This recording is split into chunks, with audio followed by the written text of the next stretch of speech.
Well, unfortunately, it finally happened. That dreaded time is upon us. The Armageddon the Bible warned us about. The oversaturation of my favorite video game genre, Souls-like. There are too many Souls-like games. There are so many Souls, I bet even Shang Tsung would want to retire. Every week, there is a new Souls-like game dropping or being announced. It is preposterous. This genre has become the hero shooter of the 2020s. Even the word Souls-like has been boiled, broiled, and sautéed to the point where it becomes meaningless, where every studio now says that they borrow elements from it. It's become just an absolute meaningless buzzword in a lot of cases. For some games that aren't even Souls-like, they'll still use the term to describe certain mechanics. Like if you happen to use the right bumper for an attack or something, they're like, oh, we took inspiration from Dark Souls for this one. Meanwhile, you're using right bumper to, like, change your fucking gun or something. It's just, that word, and the genre as a whole, has become so diluted. And the fatigue is really setting in. A lot of people are now yawning and rolling their eyes during every conference that shows a game that even remotely resembles something Souls adjacent. And I hate to see that, because that used to be the most hype reveal. But I looked up how many Souls-like games have come out this year already, and it's 7, which means there's at least been one a month, and they're pretty big budget ones for the most part. Now, not all of them are standalone games. That it does include, like, Lies of P's DLC, which was an absolute slapper, and obviously that does include Elden Ring Night Rain. And the point I'm making isn't even to say that all of the Souls games that are coming out now are, like, bad or anything. In fact, I'd still argue the majority of them are pretty good, but there are some that it's very clear companies are just rushing the shit out, striking while the iron is hot, and it's getting lazier for some of them. And I hate to see that, because these games are very special to me. Now, I want this to be not just a rant about the state of this genre, but I also want to just review the most recent one I played, which is Wuchang Fallen Feathers. I finished it last night. It was a pretty meaty game. It took me over 16 hours. The full edited playthrough is on my gaming channel, Moist Critical Gaming, if you want to see it. And I know me mentioning that I want to review this on the back of this rant about how oversaturated the genre has come immediately plants the idea in your noggin that I fucking hated Wuchang. But that's not true. I didn't dislike this game or anything. I didn't think it was bad. But I do think Wuchang is a great example for studios just wanting a Souls game out there without really delivering anything new to the genre at all. So it just feels very generic and thus feels pretty stale. This game has gotten a lot of criticism because of its absolutely abominable PC launch. It was so bad, in fact, that for the first time in who knows how many years, I actually decided not to get the PC version of a game and instead got it on console. So I got this on PlayStation 5 and I had no performance issues at all, but pretty much across the board, everyone was reporting that this game was irredeemable dog shit when it comes to performance on PC. Like, it just wouldn't even work. It was like the fucking McDonald's ice cream machine of video games. And they also made an apology recognizing how horrible the launch was for PC and how inexcusable it was, so it's good they're at least recognizing that, but it should have never shipped in that state in the first place. This is a topic I can yap about till the cows come home. It is shocking that we still get so many majorly broken PC releases for video games where they ship in pretty much unplayable states sometimes. Like, that's almost just a scam. Like, you are paying for a product that can't even run on PC. It's so weird how that is still so common. But they're doing their best to update it and fix it. They've been rolling out patches, which some people are reporting are helping. So, I mean, they're chipping away at it, but that has been a huge hurdle for this game. But for me, since I played it on console, I didn't have those issues. So let's dive into the actual spaghetti and the meatballs of the game. I want to start with some of the positive things here, so that way I'm not just negative Nancy off rip. One thing this game put a big emphasis on that I wasn't expecting was story. There are NPCs out the wazoo here, and all of them have a lot of exposition and give you a lot of lore. They did a lot to carve out a world here that I do think was pretty fresh. I thought the story was good, I enjoyed the narrative, and I appreciated that. There's a lot of quest lines as well. Granted, I can't believe I'm immediately going to attach a hemorrhoid onto this, But granted, a lot of those quest lines you follow don't really give you any reward worthy of the time you put into it. You don't really get anything for doing a lot of the side activities other than maybe at best another charge on your healing flask. In this game, it's the mana vase. That is like the best possible reward you get for the side content, which is just a little underwhelming. Yeah, it's a good reward because it's really helpful to have another charge, but you went through a lot of effort. You'd kind of want something more exciting, like a new weapon or something, but you don't usually get that through doing one of the quest lines. They save for like 3 or so big side quest lines that are easily missable. In fact, one of them I fucked up. But point is, it is cool how much story there is. I just do wish the rewards were a little better for doing so much out of your way for some of the side content. But I thought that was cool. I think the gameplay is very smooth. I think it is pretty silky across the board. I think a lot of the abilities, like the disciplines is what they're called in this game, are flashy and fun. It feels responsive. It feels good. I was going to, once again, put a little blemish there with a little asterisk with something, but I'm going to refrain. I'll get into some of the gameplay complaints here in a little bit. But again, overall, I do think there were a lot of fun ways of playing with the disciplines, and since you can seamlessly go from one weapon to the other through having a Skyborn Might, which is something you charge up through various different means, you can then switch from one weapon to the other while also using a skill. It makes it flashy, fun, and smooth. It's cool. There's a lot of room to play there and get very creative in combos. Another thing I liked about the game is its skill tree. Granted, a lot of the things on the skill tree are just like +1 to endurance, +1 to strength, that kind of thing. There are some certain nodes in the skill tree that do change the way your build will function, such as giving it the ability to deflect on the third hit of a light attack string. Deflecting in this, or clashing, excuse me, not deflecting. Clashing is when, like, you attack during one of their attacks, or they attack you during one of your attacks, and then they will hit each other, and it is a really good tool to allow you to continue pushing through that without taking tons of damage, and it can change the way that you approach a build. And it is free to respec those points, which is very nice. So you get to try a lot of different things, and it makes it fresh. So you're never locked into one build, and the respecs aren't a resource, so you can freely change things in and out, very similar to the way Black Myth Wukong did it, which is something I really appreciate. Another great thing about this game is how much meat is on its bones. It is a long game.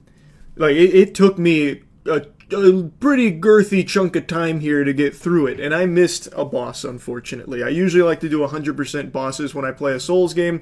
This time I accidentally missed one through flubbing one of the quest lines. I made a big boo-boo by exploring too much and bricking my quest line, which locked me out of a boss that I really wanted to fight. So yeah, there is a lot of content here. There is a lot of exploring here. It's exploring with a capital E. This is, I would say, comfortably the most densely packed levels in the genre. And I actually mean that as more of a negative thing than a good thing. I think there's a lot of people that praise that. For me, I didn't like that. And okay, I've given you a lot of positives. Now we're going to mix and match positives and negatives. The levels in this game, I really think, are just so counterintuitive. There's no, like, flow to them. It's just all haphazardly branching paths. So, in pretty much every single map, you will reach a fork in the road. And regardless of where you go, that fork will reach a fork. And then you'll follow one path there, and that fork will reach a fork. And that fork will reach a ladder. And that ladder will wrap around to one of the previous forks, where then maybe you end up going down the other side of it, and you'll find another ladder which will wrap back around to a fork, or maybe it'll go somewhere else for another branching path. Like, there's no fluidity to its level design. It didn't feel fun exploring. It felt like a fucking headache and a chore, and since I did end up getting just sucked into exploring so many things just because I was so curious what reward might be there, it just leads to the most, like, nauseating traversal. And the worst part is when you do that level of exploring, you don't really get any good rewards. Like, I did get lucky a few times where the reward was like a new weapon, but the weapons you get from it, like, most of them were pretty bad. Like, they weren't great weapons, unfortunately, and you were lucky to get that. A lot of the exploring just leads to dead ends where you might get, like, one thing that'll let you pop it for more mercury, which is this game's version of Souls. And that's it. Or, like, you'll get some purple moss so you can cure corruption. It never felt rewarding to explore at all. Like, I love the idea of having maps like this where there is so much there. Like a soup with so many chunks for you to chew on. But it's like empty, it's like styrofoam chunks. Like, you don't get anything out of doing that, and it just kind of sucks to chew through. You know what I mean? If that makes any sense. And it sucks because I do think there was a lot of potential there. Like, I think the maps look really nice. Like, I think every level is visually beautiful. I think the whole game itself is pretty gorgeous to look at. I think there's a lot of people that were really trying to find everything to hate about this game for some reason. So people were criticizing it for looking too similar to things like Black Myth Wukong or Wulong Fallen Dynasty.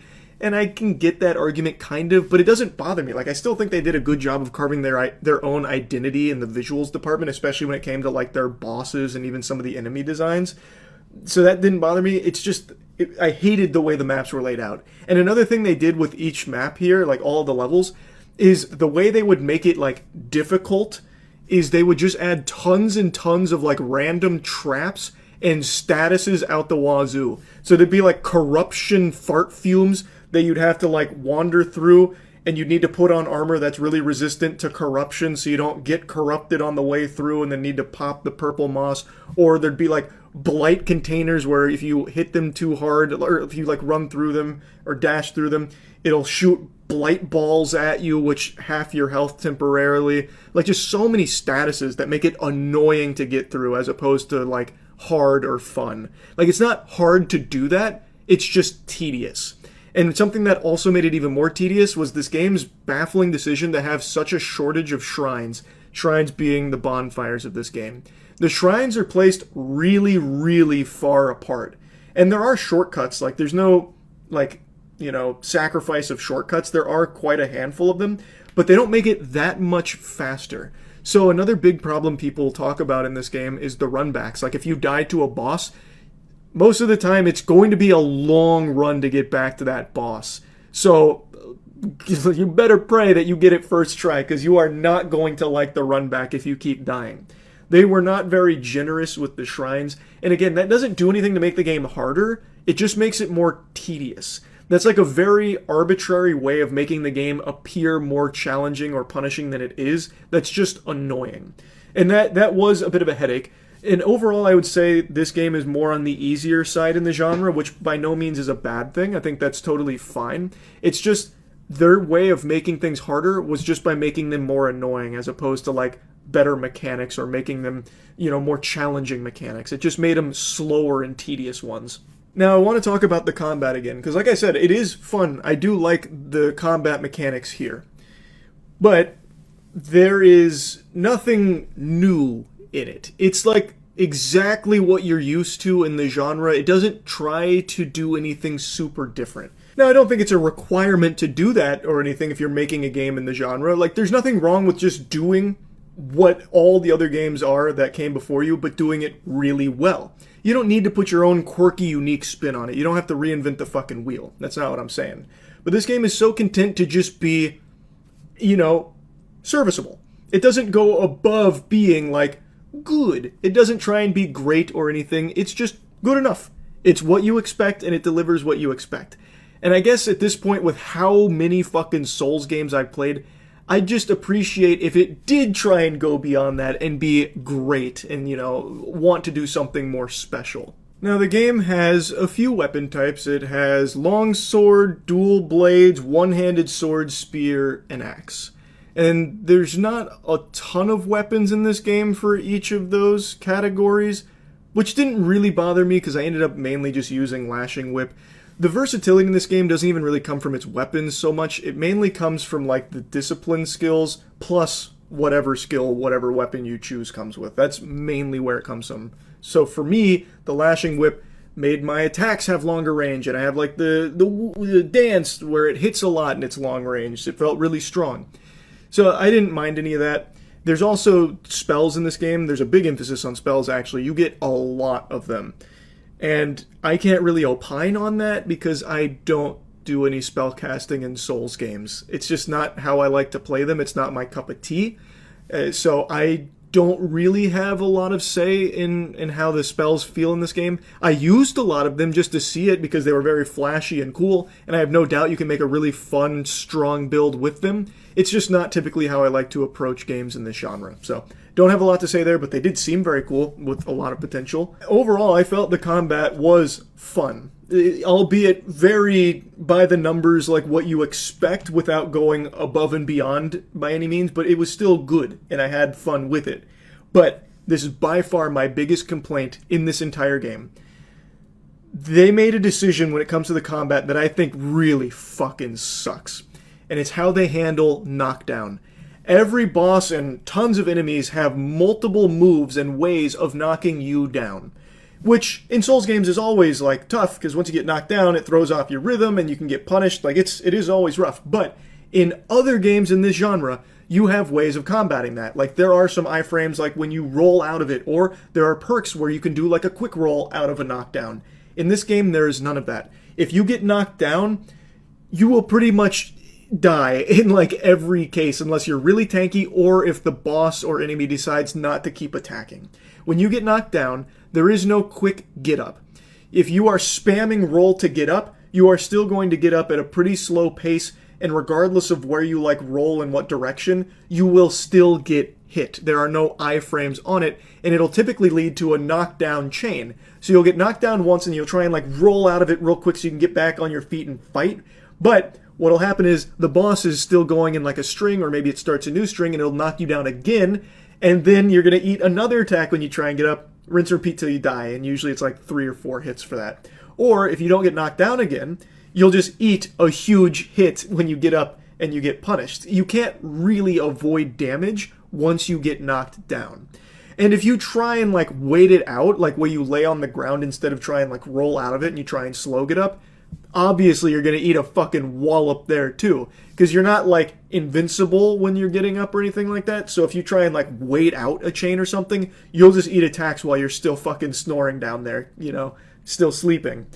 There are no really good options of combating knockdown in this game other than just don't get hit. Like that's really it.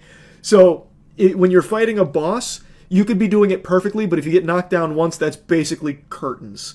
And I really didn't like that.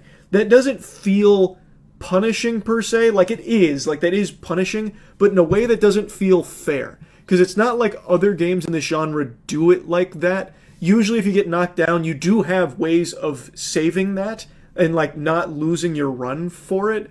Like there are ways that you can be skillful about solving that problem, as opposed to just not ending up in that position in the first place.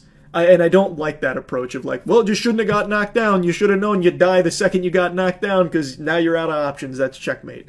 That was so infuriating. Like I said, the game is on the easier side.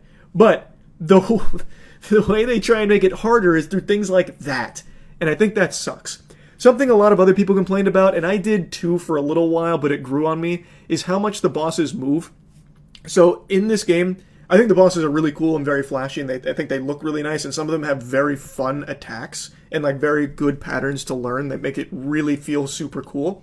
But every boss in this game is constantly moving and spamming.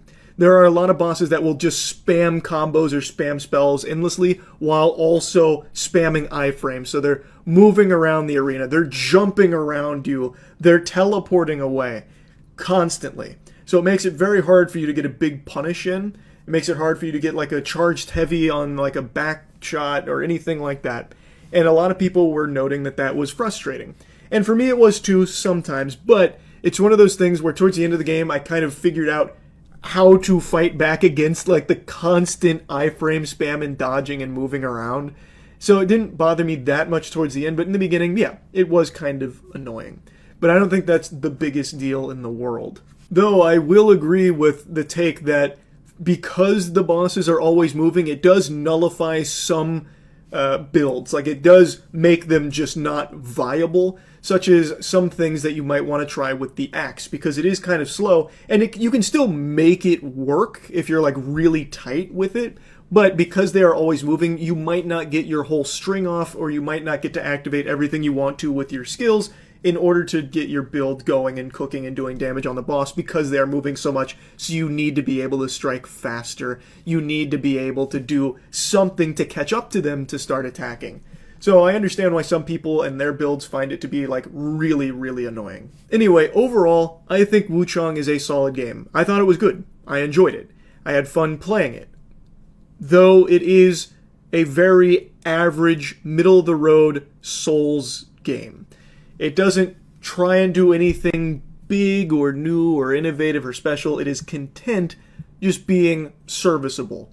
And for some people that's fine, and I will say for its price tag, I think that is also a big point in their favor. Like, that was a good move. It's not a $70 game.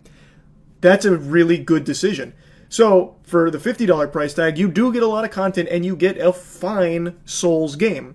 So you get a cheaper price tag for a still good Souls game. I think that's a solid deal right there. That's not bad at all.